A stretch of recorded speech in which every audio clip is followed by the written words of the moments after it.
So, I just wanted to make a quick video to get caught up on what I've been working on lately. And some of you might recognize this. It's Corvus. This guy right here. This is the one that I abandoned after it hurt my hand. But since abandoning it and changing things around, going, whoops, that's unplugged. Right. They're going kind of a Corvus, but straight, grid, ortholinear, whatever.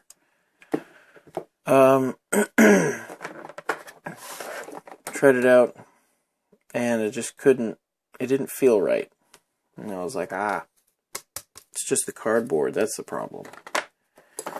I go to proper acrylic, so I did that, and it still felt off. And I kind of did I don't want to say a cop-out, but the standard seems to be 30 degrees. And I kind of understood it to be 30 degrees in a lot of builds. Most of the builds actually use 30 degrees. And I kind of stuck with 30 degrees, and I started to notice that this feels different than where I leave my plico. Because the plico's got, it'll fold out and in and whatever. Now I'm starting to realize, excuse me. Still fighting this stuff. Starting to realize that I don't put it at 30% or 30 degrees every time. I started to really break it down and figured out that where I was really sitting was more like 24%, which is this. This is Signum, because it kind of looks like flags. But it returns with a vertical stagger. I've still been kind of afraid of that upper row, the number row. And I've really dropped it only because I've been perfecting this, the 40% layout to the point where numbers aren't an issue. But more on that later. The vertical stagger is back, and it feels great. The build went off pretty well. The cuts went off pretty well. I kind of free-handed this whole case, this outline here, and it worked. It worked pretty well. I did it in about 20 minutes, working off only this, and made it symmetrical and everything through Corel Draw, and all the mount points are even. But I started to notice some great things about this. That 24 degrees. It's perfect. That's where it feels the most comfortable. This is a little bit of a breakdown in the build here. Laser cutter got off a little bit. / I made it off, didn't line it up, etc. So I might wind up selling this build just because it's, it's version 1. And I've already got ideas for version 2. There's some features, some things I wanted to have that, it didn't really make sense to spend time on them until I was sure that this was a build that was going to last. And one of those things was taking the microprocessor, in this case a Teensy, and dropping it down into the middle here. So it's kind of like at the heart of the board. Doing that obviously means that this wouldn't be on the edge, and you wouldn't get a flush mount for your cable to just pop in the side there. But when you do that, I realized since we're doing this free float kind of standoff thing, these are nylon standoffs or nylon screws, M3s, by the way, kind of non-standard, but whatever. When you do that, you wind up with this wire channel, which I really liked. And that's actually something that I have on like old design docks. I'm like, man, it would be nice to have a wire channel where, you know, everything just kind of fits in. And I didn't realize that that was a possibility until, well, I just started wrapping wire around it. This is my first build that didn't have a full, you know, the sides filled in with supports. The first floating one. So with a few tweaks, you know, moving this in a little bit, we can keep the build very solid and still have a wire channel that can go all the way around. Further, dropping this microprocessor down here means that you don't have like a plug that you take out and then plug in. But if it's down here, you can permanently attach a cable, or at least make a dongle that comes out and kind of drops down to one side. But if it's connected and permanently attached, you can make a very low profile plug that goes in and wires that come out. And then you would have a build that's microprocessors nice and low. It'll have its own blinky lights down there, and that'll look nice. The wire will be captive and wrap around. And I started to think this would be kind of an ideal travel board and be something to kind of get me away from the Pleco. And as soon as I started thinking that, I'm like, well, yeah, that'd be nice, but it's still bigger than a Pleco. It's still bigger than a 40%. You know, it's...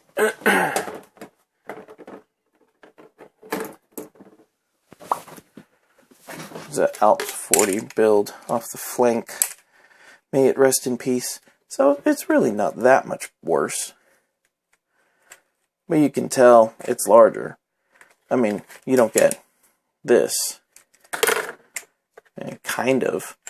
So I started to realize that the size was a little awkward and a little much.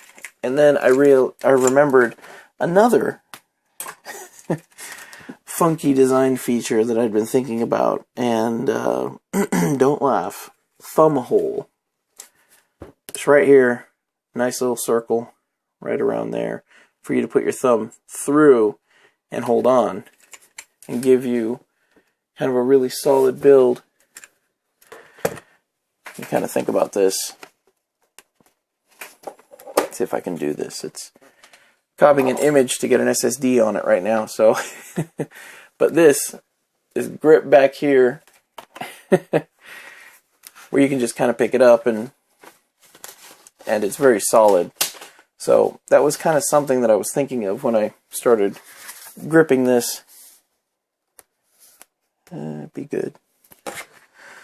You know, if you could just put your thumb straight through there, and then you've got a grip right here, and you've got a very strong hold on it. Or, you know, if you're just going to hold it or hook your finger through or something, just something to make it a little bit easier to hold on to, because you have everything in a very nice package. You've got the 24% angle, the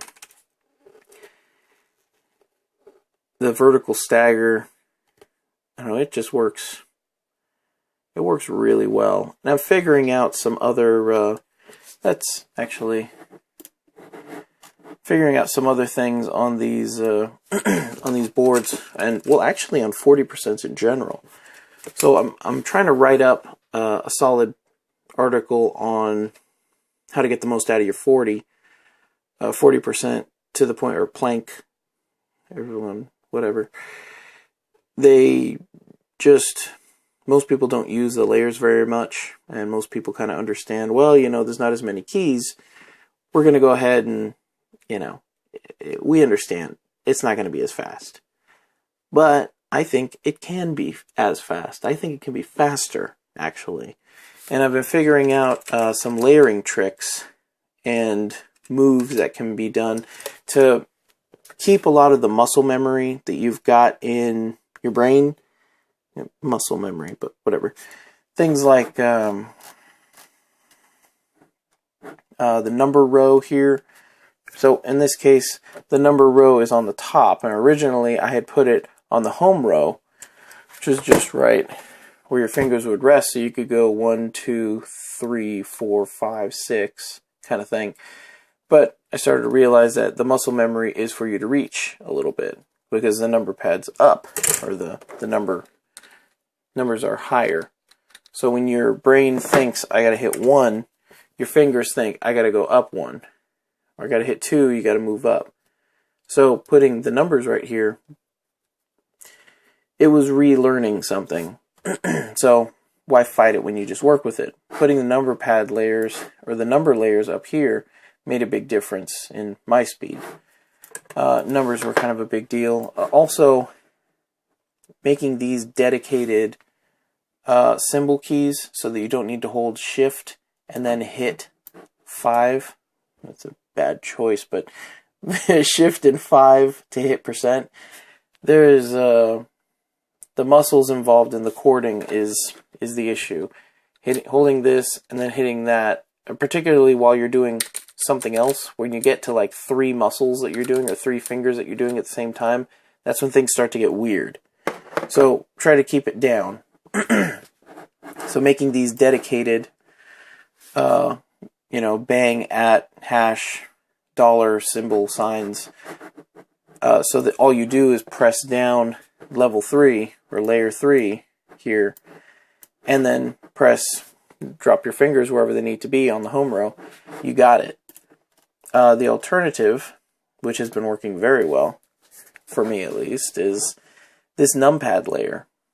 And when you run a 40, you tend to run out of opportunities to, let's see, you run out of keys, all right? You just don't have keys. You want to focus your thumbs for doing any kind of chording, because your thumbs are kind of separate from the rest of your hand, being able to do all these other things. When I start doing chords on 2 fingers and then start doing this, it's much harder than if I'm doing a chord with my thumb here. So there's much more movement opportunity. So you run out of layering keys, basically. But what I found was you can do, that's kind of your standard, drop your thumb down, layer to unlock the next layer, and then you can go from there, an inside layer, another layer. But once just so you know, the further you get from your resting position, the more unsure you wind up being. So something like this, which is, in my case, layer 3, my thumb rests here. So it has to move across layer 2 to layer 3. And by inverting the key, you get a little bit more tactility. It makes it a little bit easier to get to 3. But there's other tricks and other ways to maximize this. And one of the things I found was you get this kind of tactile feel of where the end of the keyboard is. And it means that this row is easy for you to get to. And that's also the reason why if you add an extra row here, you start to miss these keys. Because your fingers are expecting this little ledge that falls off into nothingness to go, oh, that's the end of the keyboard. That's where I need to be. But if you do that here, you're kind of like, you would run into another key. But this is what I'm trying to get at. This key right here, pressing here, and then here, is simple and easy to get as an additional chord, where you have somewhat limited movement, but particularly it's really just focused to one hand. When I said we wanted to do a limit to 3 at a time, 3 keys at a time simultaneously, that's per hand. So if we can do this, or function key, and then that turns this into a layer 5 key.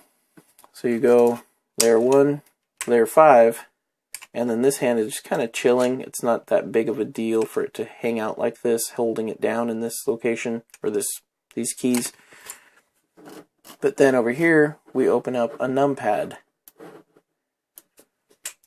right under here, K being 5, and then this being 0. So that I've been working with, and it works out very well. I've also been figuring out using those keys to take advantage of having special function keys for when I'm one-handed, doing here, and then on the mouse on the other hand. Because you often find you have to use space, and if you've got a 40 and you're and this isn't space, and particularly on a Plico, where you're separated, you got to reach over for that space. So dropping a space bar over here, where it's easy to just hit that space, or enter used not as much, but backspace used even less, but it's still there. It's still on one side. I've just kind of been perfecting this 40% layout for a long time, and it's coming through. It's fast. It's fast. And I know everyone, not a lot of people layer. They very rarely do it.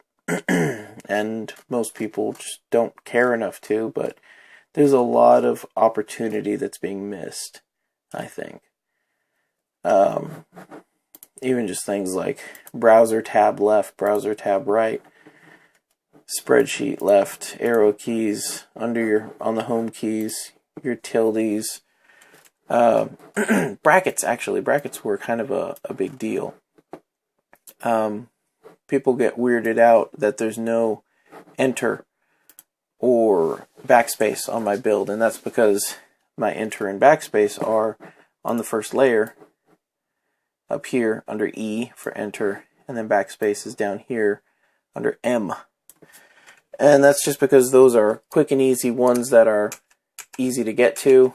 E obviously is very strong, and M, holding a function key, M is right here. So it works well, and with the thumb chording, that is, I'm pressing this and then this, rather than something like this and then that. The thumb chording makes it very fast to slur the keys and get your enter press in, or your backspace in. So it works well, it works great, and you can jam in a lot of keys and a lot of functionality here. And it really, it opens up a lot. And this is not, the Signum. This is just a regular vanilla 40 that you mess around with.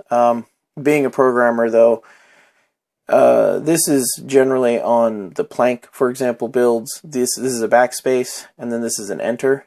And that's totally useful and all, but this is way better as an enter, in my opinion.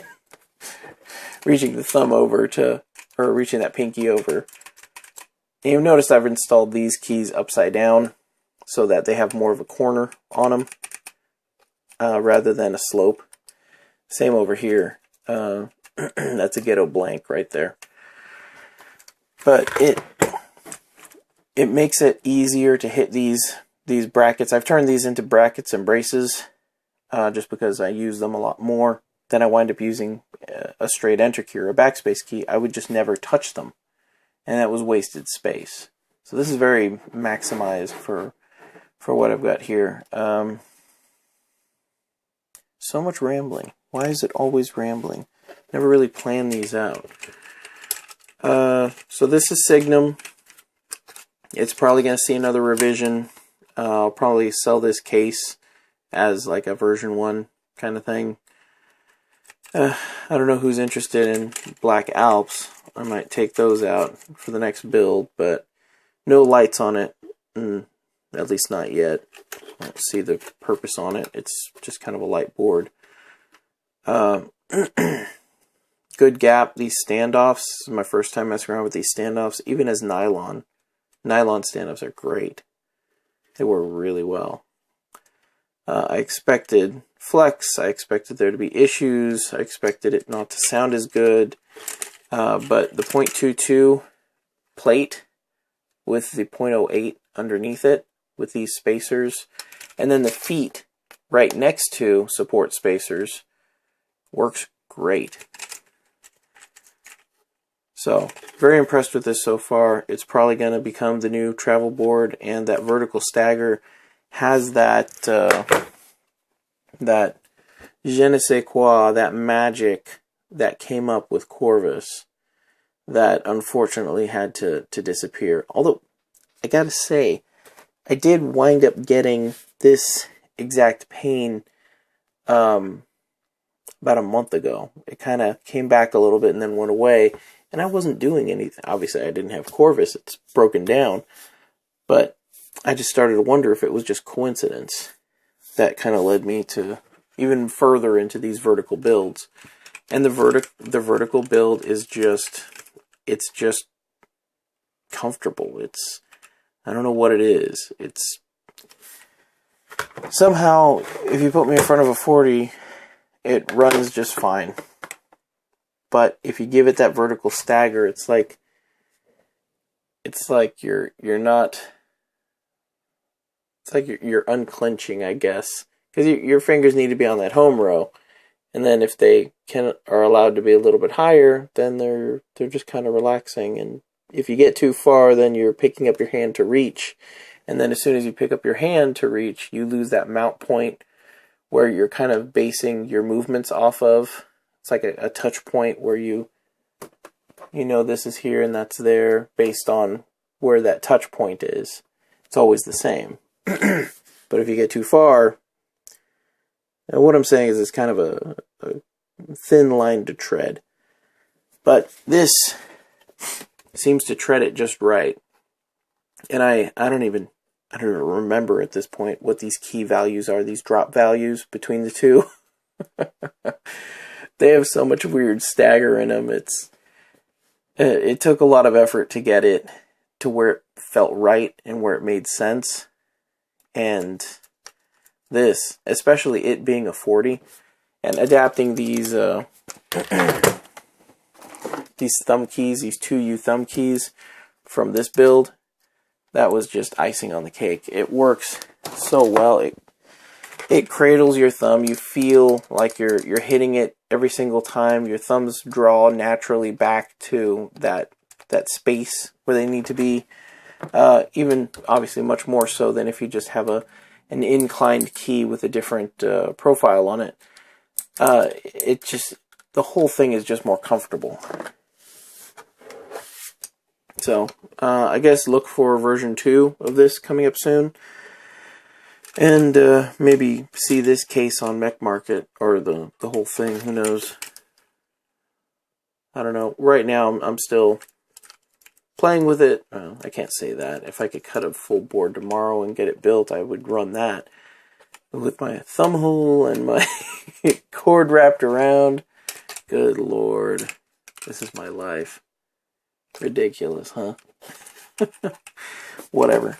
I like it.